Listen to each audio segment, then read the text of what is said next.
Bom dia, pessoal. Então, nós vamos aí iniciar a nossa segunda prática, né? Parte experimental da nossa disciplina de Laboratório de Química, né? Nós estamos usando o caderno de práticas da UFV, né? Que é utilizada lá nas práticas de Laboratório de Química Geral. Hoje nós vamos trabalhar com a prática número 2, que é materiais e substâncias, critério de pureza e fracionamento de materiais. Então, hoje a ideia é a gente tentar reconhecer alguns materiais, substâncias simples, substâncias compostas, né? A gente tentar identificar um pouco sobre esses conceitos, né? Na prática aqui, o que são misturas homogêneas, misturas heterogêneas, e quais são as maneiras, né, de fracionar, de separar esses materiais. Então, a primeira coisa que a gente tem que fazer quando a gente vai fazer alguma parte experimental, né, o primeiro procedimento, a primeira ação nossa, como eu já disse, é ler o roteiro de práticas. Então, o roteiro de prática ele serve como uma orientação dentro das nossas práticas.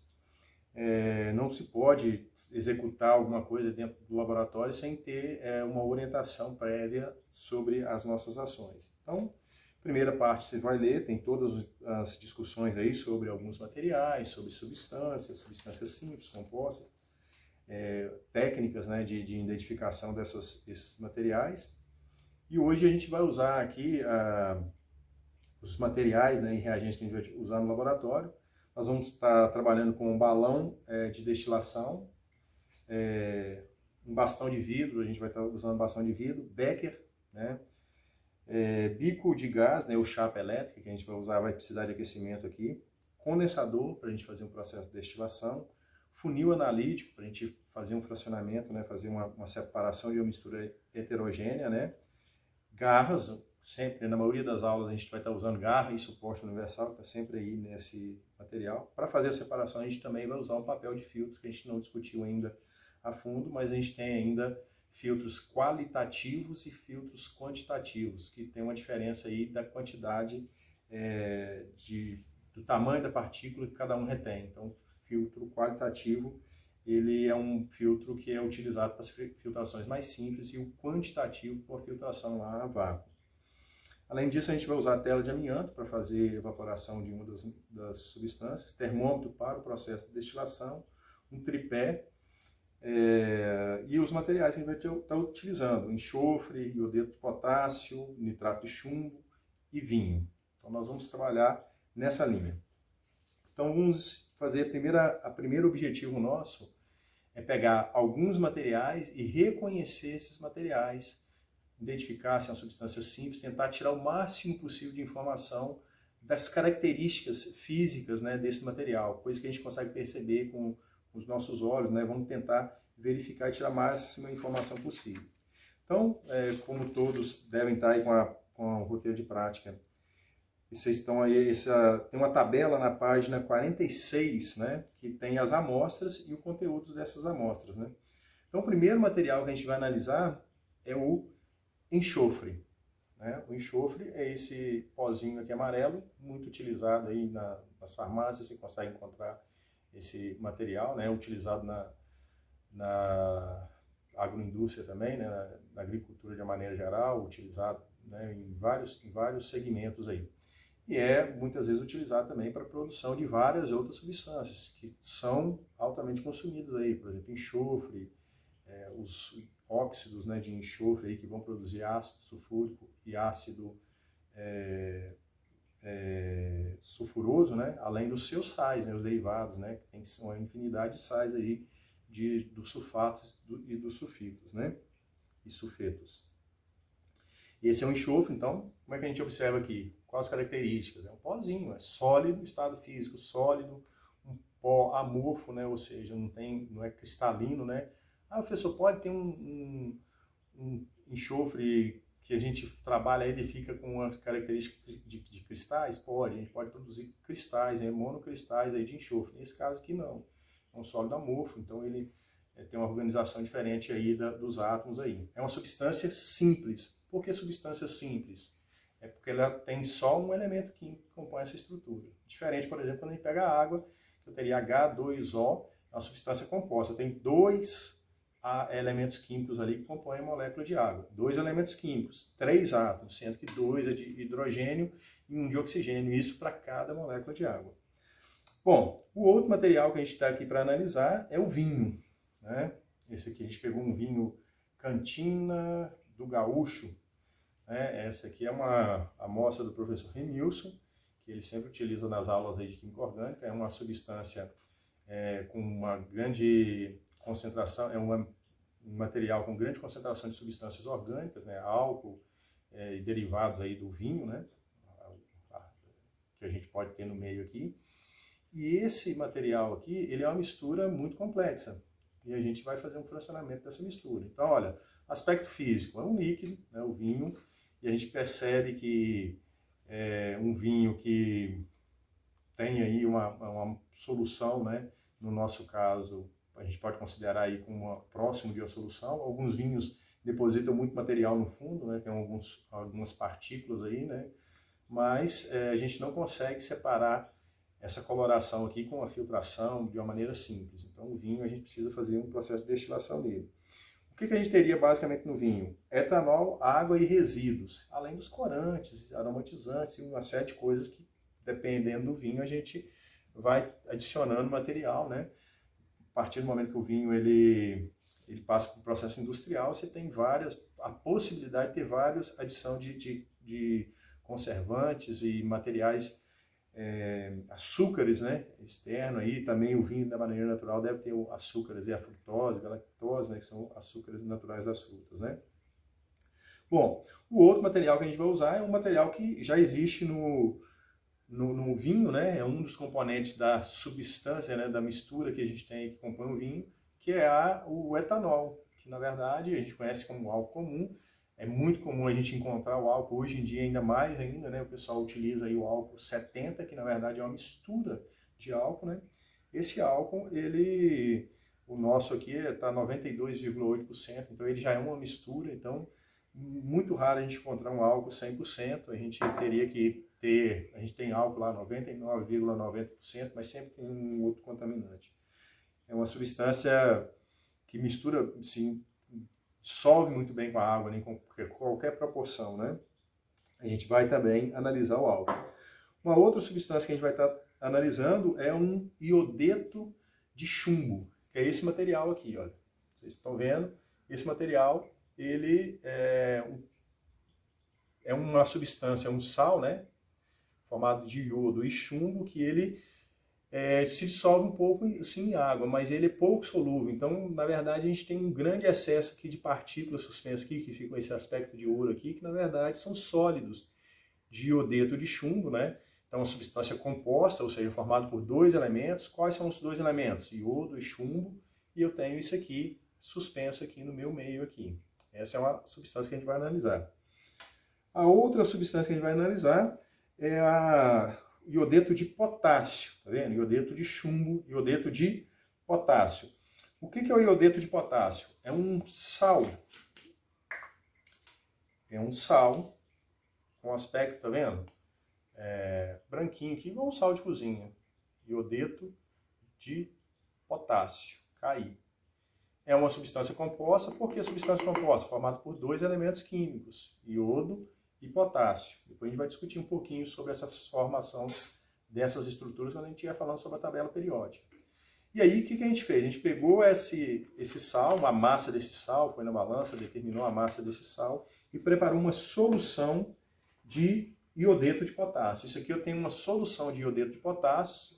Vocês lembram lá do primeiro ano, lá do segundo ano, lá do médio, vocês aprenderam a calcular as soluções, né? Trabalhar com soluções. Essa aqui é uma solução que tem 0,1 mol por litro. O que quer dizer isso?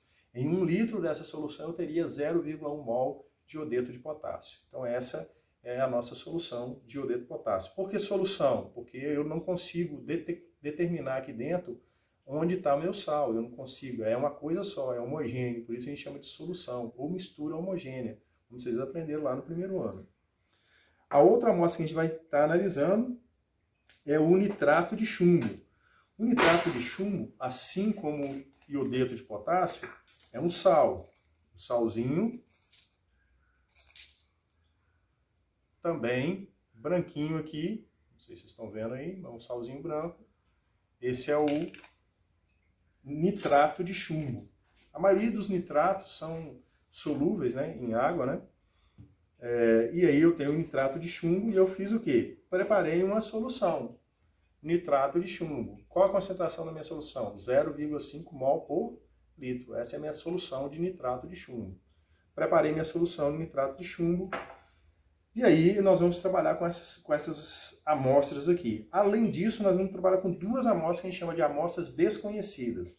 Uma é a amostra 7, que a gente tem que tentar identificar o que seria essa amostra, e a outra seria a amostra 8. Então nós vamos, a primeira coisinha que vocês têm que fazer é tentar caracterizar, tentar entender o que seriam essas amostras. Eu sei que é muito difícil a gente só vendo talvez no vídeo, então talvez você tentar imaginar isso aí, essa questão que eu falei dos sais, o aspecto do nitrato de potássio e o nitrato de chumbo, iodeto de potássio e nitrato de chumbo é muito parecido com o sal que a gente tem em casa, que é o sal de cozinha. Então vocês tentar entender um pouco dessas características desses materiais aí, para a gente realizar aí os questionamentos que são gerados aí com essa prática nossa. Então a primeira etapa seria a gente entender e reconhecer esses materiais.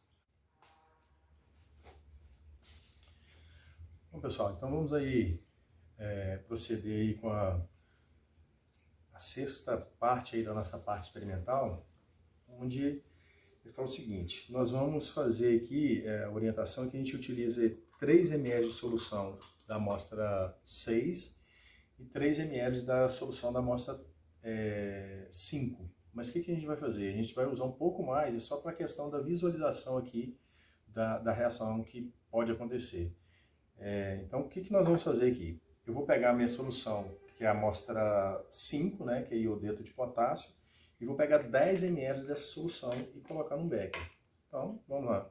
Pegar aqui iodeto de potássio e vou colocar 10 ml aqui. Bom, então eu tenho 10 ml e um pouquinho mais de 10 ml aqui, não tem problema não, vou usar. Professor, por que você está usando a proveta? Porque ele fala o quê? Aproximadamente. Então eu não preciso de uma medida muito precisa, eu quero aproximadamente, vou colocar aqui no becker agora, aproximadamente 10 ml. Né? E vou pegar agora 10 ml de nitrato de chumbo. Aproximadamente 10 ml de nitrato de chumbo, a concentração 0,5 mol por litro. Assim como está indicado lá no na nossa roteiro de práticas, né? Fica uma baguncinha aqui, não tem problema. E agora, vem aqui.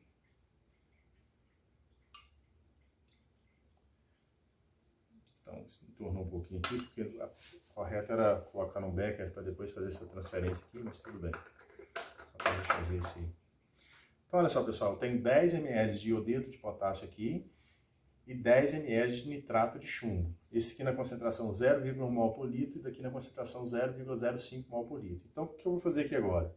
Eu vou misturar os dois para ver se acontece alguma coisa. Então, eu venho aqui e faço isso. Legal? Então, olha, o que eu formei aqui agora? Aconteceu uma reação química. Esse é um indício de reação química, uma mudança de cor. E olha, se perceberam direitinho, eu formei ainda uma mistura heterogênea. Eu tinha duas misturas homogêneas, vocês lembram? Que eu não conseguia identificar margem material. Aqui não, aqui olha só, parece que tem um sólido suspenso. E é isso mesmo, um sólido suspenso aqui em minha solução aquosa. Então eu formei o que aqui? Alguma coisa que eu tenho que determinar o que eu formei aqui. Tá joia? Reação química aí entre iodeto de potássio e nitrato de chumbo.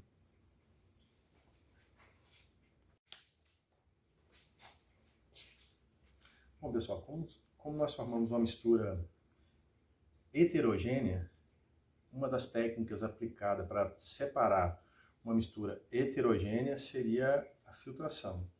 Então, olha, de novo, a gente, lembrando as nossas aulas de utensílios de laboratório, né? Eu tenho uma haste universal, eu tenho uma argola aqui, eu coloquei nessa argola aqui, olha, um funil de separação. Aqui embaixo eu tenho um becker para coletar o material filtrado.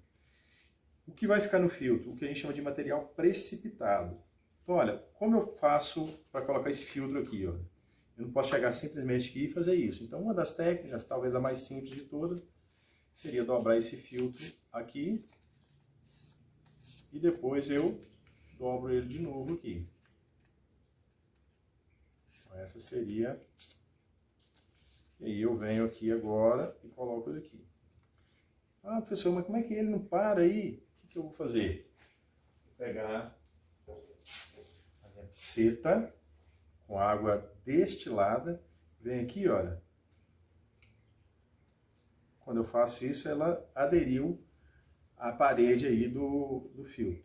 Vocês percebem aqui, a gente já consegue ver um material gotejando aqui, que é a água destilada. Então, o que eu vou fazer aqui agora? Vou passar o produto da minha reação entre nitrato de potássio e iodeto de chumbo, iodeto de potássio e nitrato de chumbo no filtro. Então, vem aqui, olha.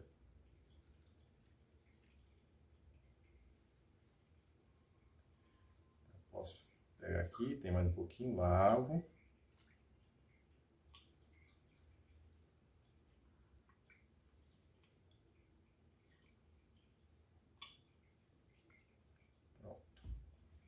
Aqui, transferi todo o material e agora a gente vai aguardar para ver o resultado da minha reação.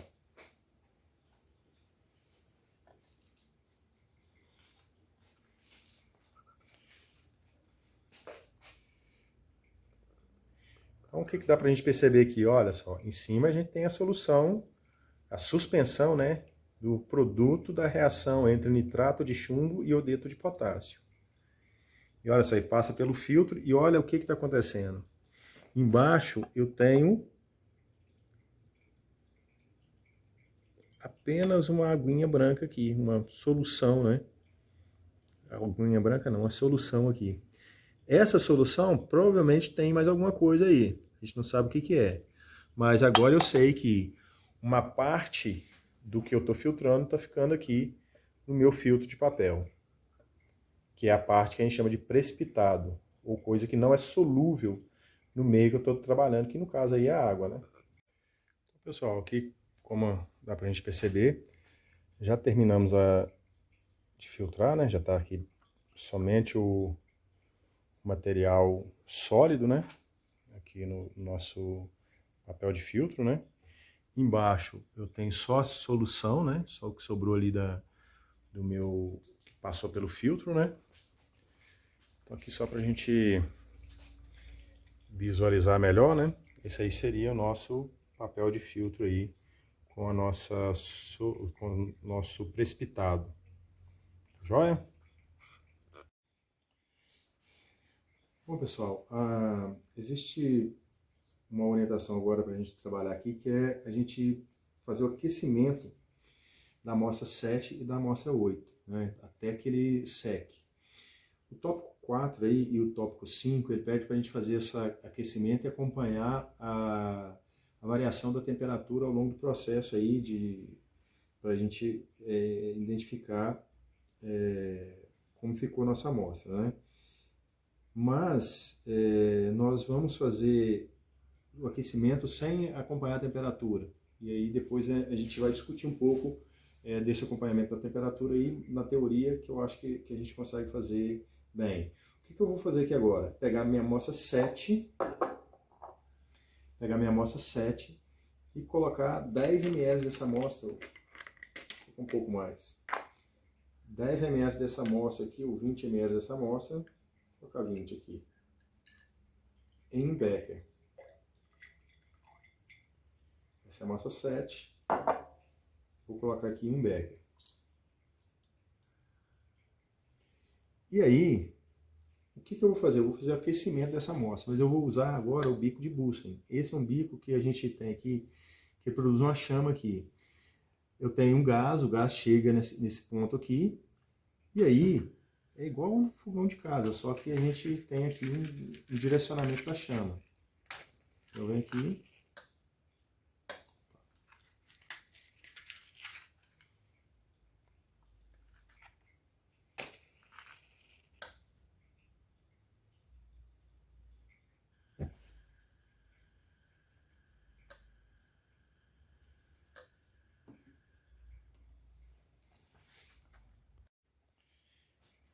Então, pessoal, só para a gente receber, eu uso o tripé, a tela de amianto, né? Aí eu posso colocar meu becker aqui para ele sofrer o aquecimento, né? Para minha amostra sofrer o aquecimento. Então nós vamos agora esperar que essa amostra, né, vá aquecendo aí até a secura completa ou se sobrar algum resíduo para a gente fazer a análise.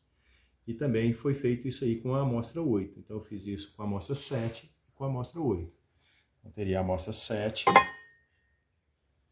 e a minha amostra 8. Amostra 7 e 8. Vamos aguardar um pouco agora. Não sei se vocês conseguem perceber aí, essa amostra já entrou em ebulição. Essa aqui também já está formando as gotículas aí, as bolinhas, né, no interior do líquido, né? Também é um processo de ebulição. Pessoal, então olha só, a amostra 8, que era a nossa amostra, ficou o quê? Um sólido branco no fundo. Não sei se vocês conseguem perceber aí. Enquanto que a nossa amostra 7 não ficou resíduo nenhum, secou praticamente todo o material. Esse seria a amostra 7, né? Praticamente ficou um pouquinho ali, mas ainda é do líquido. E a amostra 8.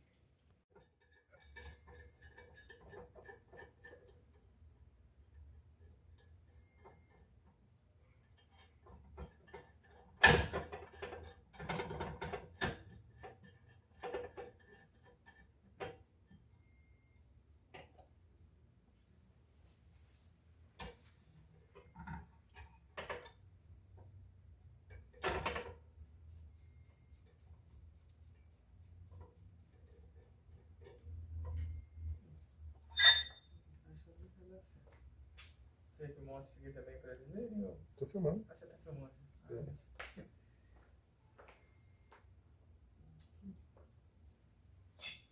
Vou colocar o balão aqui, fazer redondo.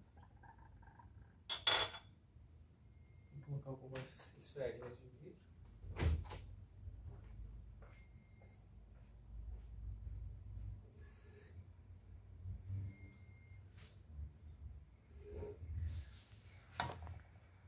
Esferas de vidro.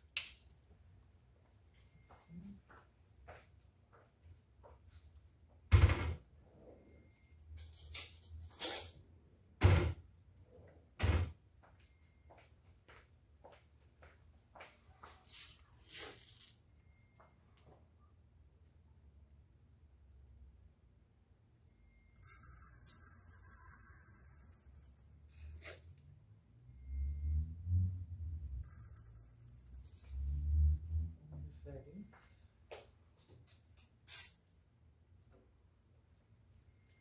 Colocar o vinho que vai ser destilado.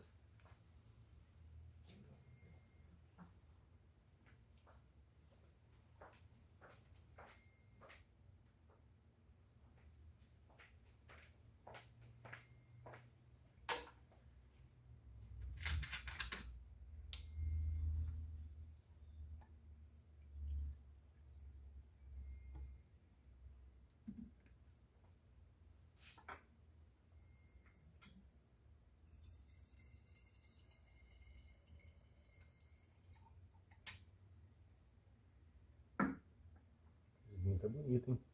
Tá bonito. É do Remilson. Ah, Só que a gente colocou um álcool nele, tá meio... tá batizado? Aham. Ele tá puro.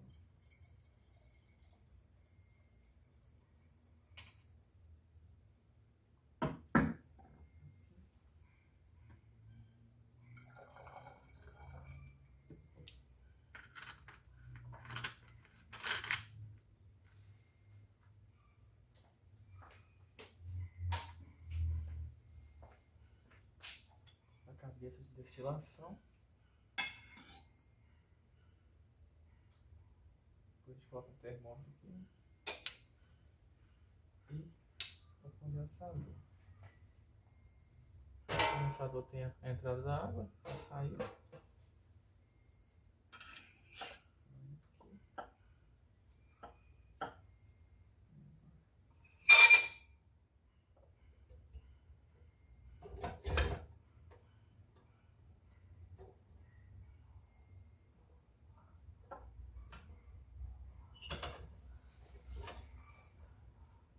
Ajuda aí. Só dá uma...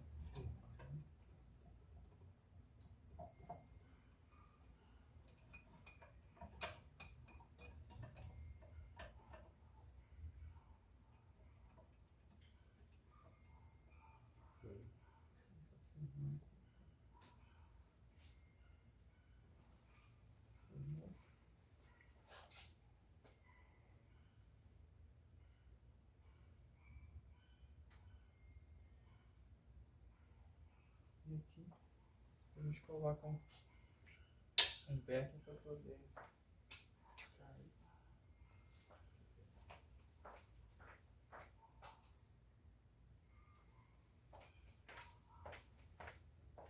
Um beckzinho aqui. Vou colocar aqui.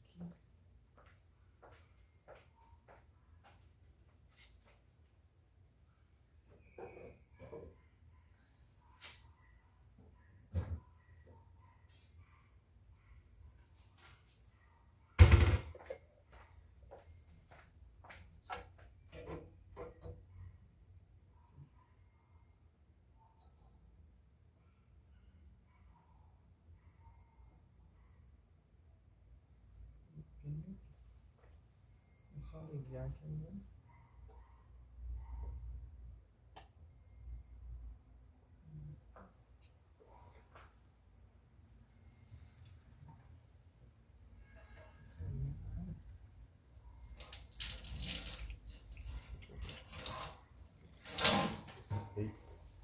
Agora é só esperar entrar a ebulição.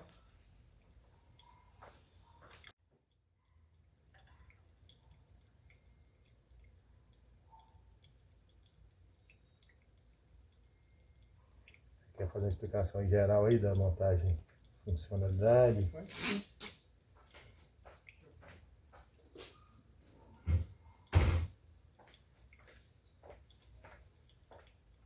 Então, gente, esse aqui é o aparato, pode falar. Esse é o aparato experimental para destilação simples. Ele é composto aqui por uma manta aquecedora, um balão de fundo redondo, uma cabeça de destilação, um termômetro, um condensador reto, garra, suporte universal para firmar o aparato. E aqui um becker que vai ficar vai acumular aqui o álcool. Então, nós vamos destilar uma mistura, né, que é um vinho. Então, aqui nesse vinho tem um material volátil aqui, que é o etanol. Ele tem uma diferença de temperatura de ebulição do líquido da água e dos outros constituintes do vinho. Ele vai entrar em ebulição, o vapor vai subir aqui e vai entrar no condensador. Quando ele entrar no condensador, ele vai ser resfriado pelo fluxo de água que realiza o resfriamento e a condensação. Quando ele condensar, ele vai pingar aqui no becker. Então, esse aqui é um procedimento para separação de misturas, né? E, no caso, usa o princípio da diferença de pontos de ebulição. Joia! Bom, pessoal, aqui já dá para a gente perceber que nossa amostra de vinho já entrou em ebulição, ou seja, já atingiu a temperatura aí em que o álcool, né, que é um dos principais constituintes aí do vinho, já passa do estado líquido para o estado gás. Então ele sobe por esse caninho aqui, vem aqui e ele entra no condensador. Então começa a condensar aqui, dá para a gente perceber o processo de condensação, olha, e aí ele sai aqui. O que está saindo aqui é o álcool, tá certo? Então aqui eu já tenho uma amostra aí do álcool que a gente vai testar daqui a pouco. Aqui não sei se dá para a gente perceber, aqui tem um termômetro, né, igual foi falado aí que a gente teria um termômetro aí para a gente fazer nossas análises, mas não dá para a gente perceber aqui o valor da temperatura do nosso etanol aqui, da nossa destilação aqui, tá joia? Mas seria basicamente esse o nosso processo de destilação, né?